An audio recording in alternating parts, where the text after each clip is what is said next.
for me to build the image up, I'm kind of really have to heavily rely on all these believable details.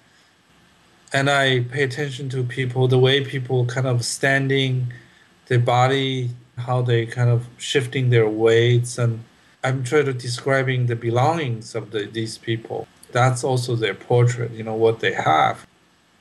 The specific basket they might be having and the kind of a car, the kind of a transportation method, what kind of pattern of clothes that they might be wearing. The color, the pattern kind of draws you in. It's not idealized. I want it to be more things as they are. In all my images, I'm using, this sort of more fantastical figures. That associate with ghosts, with kind of ominous figures. There's also two creatures with very large mouths, very greedy looking, looks a little bit threatening, but people kind of live with them. They're in the world, they're there.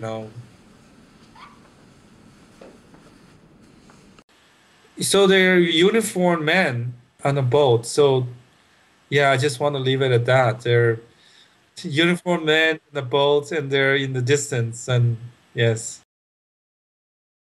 The calligraphy describes the history of the dam, and the Mao was against building the dam because of Cold War. He was worried about a big target.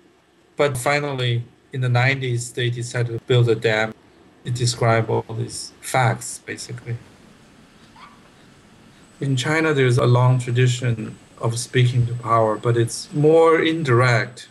You have a pine tree to representing the artist, or bamboo to represent certain ethical quality of a bureaucrat that compromises without breaking.